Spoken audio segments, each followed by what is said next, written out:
గత నెల 2 నెలల నుంచి రైతులు కష్టపడి పంట పండించి వడ్ల పంట పండిస్తే ఇక్కడ కొనుక్కునే దిక్కు లేక అధికారులు కూడా గత 20 రోజుల నుంచి మనం కూడా అన్ని మండలాలు ధర్నా చేస్తా ఉన్నాం, చెప్తా ఉన్నాం. కానీ స్పందన రాకపోతే ఈరోజు సంచులు ఇస్తలేరు, లారీలు వస్తలేరు, ఒడ్లు కొంటలేరు.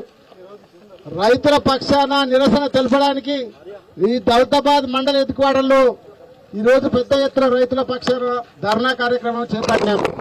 ఈ కార్యక్రమానికి పెద్దలు మాజీ మంత్రివర్యులు గౌరవ మహేశ్వరం శాసనసభ్యులు సబితా ఇంద్రారెడ్డి గారికి, మన జిల్లా మహబూబాబాద్ జిల్లా ఎమ్మెల్సీ నవీన్ రెడ్డి గారికి, జిల్లా వైస్ చైర్మన్ విజయ్ కుమార్ గారికి, జిల్లా BC commission member Subrahmanya Patel గారికి, ఇక్కడికి వచ్చిన కొడంగల్ నియోజకవర్గ ముఖ్య నాయకులకందరికీ కూడా, పత్రికా సోదరులకు అందరికీ కూడా, రైతులకు కార్యకర్తలకు అందరికీ కూడా పేరు పేరున ధన్యవాదాలు తెలియజేసుకుంటూ, ఇంత ఎండ ఈరోజు 43-44 డిగ్రీల ఎండలో కూడా రోడ్డు పైన కూర్చొని రేవంత్ రెడ్డికి నిరసన చెప్తున్నారంటే రేవంత్ రెడ్డి కొంచెం ముఖ్యమంత్రికి బుద్ధి రావాలి కొంచెం మనం. ఎందుకంటే ఈ రైతులు ఈ ప్రజలే ఓట్లేసి మీకు ముఖ్యమంత్రి చేశారు. కానీ తెలంగాణ అంతటా రైతులకు చేయకపోయినా కనీసం కొడంగల్ రైతుల కన్నా నువ్వు కనీసం ఒడ్లు కొనుక్కునే లేదా సోయి లేదా అని అడుగుతున్నాను. ఎందుకంటే నువ్వు ముఖ్యమంత్రి చేశారు, ఓటేసి నువ్వు నా ఎమ్మెల్యేని చేస్తే తెలంగాణ రాష్ట్రానికి ముఖ్యమంత్రి అయ్యావు, కొడంగల్ రైతుల భిక్షతోనే ముఖ్యమంత్రి అయ్యావు, కొడంగల్ ప్రజల భిక్షతోనే ముఖ్యమంత్రి అయ్యావు. మరి కనీసం అన్న కొడంగల్ ఉన్న రైతుల ఒడ్లైనా కొనాలన్నా లేదా? మీరు తెలంగాణ అంతా కొనడానికి చేత కాదు, కానీ కనీసం కొడంగల్ అయితే కొనాలి కదా. ఇక్కడ గన్నుబాగులు లేవు, 3 రోజులు అవుతుంది. రైతులంతా కుప్పల కాడ వండుకుంటారు, రాత్రి పూట ఎండకి ఎండిపోతారు. ఇప్పుడు చూస్తా ఉన్నారు, ఇక చాలా మంది మహిళా రైతులందరూ ఇక్కడనే ఎండ 22 కూడా కూర్చొని ధర్నా చేస్తారంటే మీరు అర్థం చేసుకోవాలి ఎంత బాధ ఉన్నది, రైతులలో ఎంత బాధ ఉందో, కొడంగల్ రైతుల ఎంత బాధ. లారీలు లేవు, గన్నుబాగులు లేవు. గతంలో ముఖ్యమంత్రి గారు కేసీఆర్ గారు ఉన్నప్పుడు, మన ప్రభుత్వం ఉన్నప్పుడు ముందు చూపుతాను 2 నెలల ముందే ఒక రివ్యూ పెట్టాడు. ఒక వరి పంట వస్తుందంటే, వరి ధాన్యం వస్తుందంటే 2 నెలల ముందు ఈరోజు రివ్యూ పెట్టి ఎంత ధాన్యం వస్తుంది, ఎంత గన్నుబాగులు అవుతాయి, ఎన్ని లారీలు పడతాయని ముందే రివ్యూ పెట్టి బ్రహ్మాండంగా ప్లాన్ చేసి ఈ గన్నుబాగులు కూడా కలకత్తాకి వెళ్ళి బీహార్కి వెళ్ళి ట్రైన్లలో తెప్పించేటాడు కేసీఆర్ గారు, బయట రాష్ట్రాలకి వెళ్ళి తెప్పించి సంచరించేటాడు. అట్లాంటి పాలన కేసీఆర్ గారు చేస్తే కనీసం రివ్యూ కూడా చేయలేదు పెద్ద ముఖ్యమంత్రి రేవంత్ రెడ్డి గారు. ఈరోజు రైతుల గన్నుబాగులు ఇవ్వాలంటే ఒక్కొక్క సంచికి 50 రూపాయలు తీసుకుంటున్నారు. రైతులు తన 50 రూపాయలు తీసుకొని సంచి ఇస్తున్నారు. ఈరోజు ఒక పళ్ళ క్వింటాలకు 6 నుంచి 10 కిలోలకు కట్ చేస్తా ఉన్నారు, 10 కిలోలు కట్ చేస్తున్నారు. మరి అధికారులు రైస్ మిల్లర్లు కుమ్ముకయ్యరా, కాంట్రాక్టర్లు కుమ్ముకయ్యరా, ప్రభుత్వము లేదా తిరుపతి రెడ్డి రేవంత్ రెడ్డితో రైస్ మిల్లర్లు కుమ్ముకయ్యరా, కాంట్రాక్టర్లు కుమ్ముకయ్యరా, ఎవరు కుమ్ముకయ్యరో తెలంగాణ ప్రజలకు కొడంగల్ రైతులకు సమాధానం చెప్పాలి. 10 కిలోలు తీస్తా ఉన్నారు ఒక్కొక్క తరుగు అని చెప్పి ఆడవాళ్ళ పండించి కష్టపడి పండించి రైతు దగ్గర 10 కిలోలు ఒక క్వింటాల్ 10 కిలోలు కట్ చేస్తూ ఉన్నాడు. గన్నుబాయికి 50 రూపాయలు వసూలు చేస్తున్నాడు.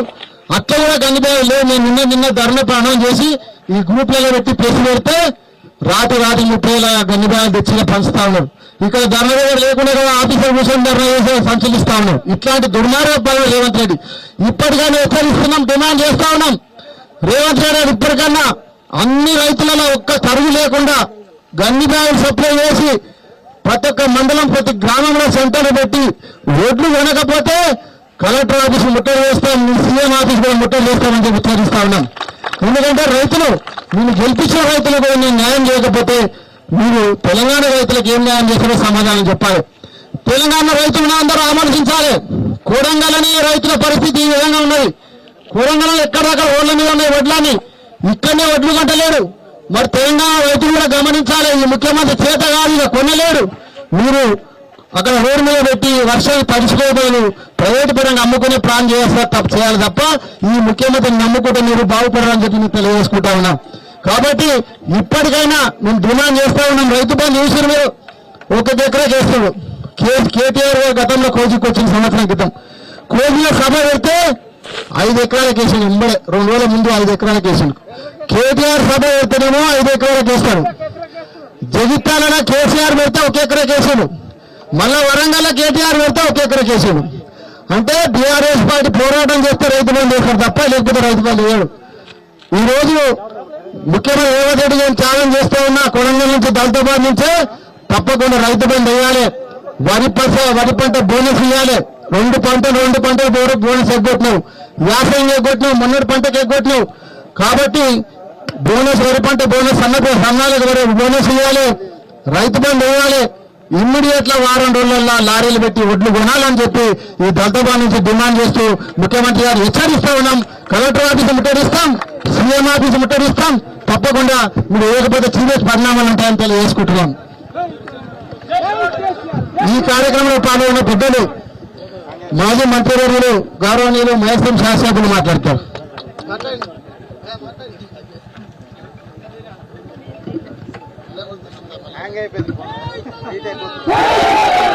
జై తెలంగాణ,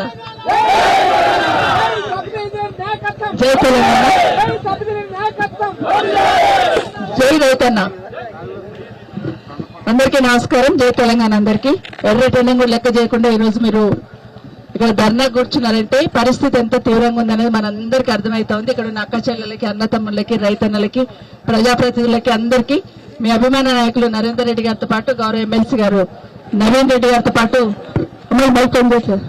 నవీన్ రెడ్డి గారితో పాటు అందరికీ కూడా నమస్కారాలు తెలియజేసుకుంటూ శివప్రభు పటేల్ గారిని, అదేవిధంగా వైస్ చైర్మన్ గా విజయ్ కుమార్ గారు, ఎంపీపీలు, ఎక్స్ ఎంపీపీలు, ఎక్స్ జెడ్పీటీసీలు, సర్పంచులు, మాజీ సర్పంచులు అందరూ కూడా పేర్కొన్న అందరికీ నమస్కారాలు తెలియజేస్తా ఉన్నాను. ఈరోజు నేను మాట్లాడుకున్న నరేందర్ రెడ్డి గారు చెప్పారు, బాగా ఇబ్బంది పడుతూ ఉన్నారు రైతులు, ఒక్కసారి మనం వాళ్ళకి సపోర్ట్ గా వెళ్లాల్సిన అవసరం ఉంది, వాళ్ళు చాలా నర్వస్ ఫీల్ అవుతున్నారమ్మా అని చెప్పారు. దాన్ని దృష్టిలో పెట్టుకుని ఉదయమే బయలుదేరినాం. కానీ పరిగి దాటినప్పటి నుండి చూస్తా ఉంటే రోడ్డు మీద అన్ని కూడా రాసులు పోసులే, ఇట్లా వడ్ల రాసులు పోసున్నాయి. ఎక్కడ ఆపినా ఎవరిని ఆపినా ఒకటే చెప్తా ఉన్నారు, ఒడ్లు కొనట్లేదమ్మా అని. ముఖ్యమంత్రి గారి నియోజకవర్గం కదా ఇప్పటికీ అన్ని కొనుంటారు అనుకున్నాను నేను. కానీ నిన్న నరేంద్ర చెప్పిన తర్వాత ఇక్కడ కాదు, రాష్ట్రంలో ఈ రోజు రైతుల పరిస్థితి ఎట్లా ఉందనేది ఈ కొడంగల్ చూస్తే కూడా అర్థం పడుతున్న సందర్భం చూస్తా ఉన్నాం. ఒక రైతు అయితే ఇప్పుడు వస్తూ ఉంటే, ఒక ఊర్లో రైతు అయితే వర్షం పడి ఒడ్లుకి మొక్కలు వచ్చేసి బూజు వచ్చిన పరిస్థితులలో ఆ రైతు కళ్ళల్లో నీళ్లు పెట్టుకుంటున్నాడు. అమ్మ 20 days నుండి ఎదురు చూస్తున్నా, 20 రోజుల నుండి ఎదురు చూస్తున్నా, కనీసం సంచులు కూడా ఇవ్వలేదని. కానీ ఇక దగ్గరకు వచ్చినాక ఏం చెప్పారంటే ఈరోజు కొన్ని సంచులు వచ్చినాయి, దౌలతాబాద్ లో ధర్నా కాబట్టి రైతుల మీద తీసుకొని పోయిందమ్మా అని. సంతోషం. ఒక్క కొడంగల్ నియోజకవర్గానికి 27 లక్షల గంజి బ్యాగులు సంచులు అలాట్ చేసినామన్నారు కదా, మరి రైతులకు ఎందుకు కష్టం వస్తుంది? ఈరోజు చూస్తే 20,000 40,000 బస్తాలు ఇచ్చిందట. కొన్ని బస్తాలన్నా ఫ్రీగా ఇస్తుందంటే లేదు, కేసీఆర్ ఉన్నప్పుడు ఫ్రీగా బస్తాలు ఇస్తుండే. ఇప్పుడు 50 రూపాయలు బస్తాకి, అంటే 5,000 పెడితే గానీ 100 బస్తాలు ఇస్తలేరట. ఎందుకు రైతులు దానికి పే చేయాలనేది దయచేసి రేవంత్ రెడ్డి గారు ఒకసారి ఆలోచించండి. ముఖ్యమంత్రి గారు ఎన్నికల కన్నా ముందు ఎన్నో హామీలు ఇచ్చినారు,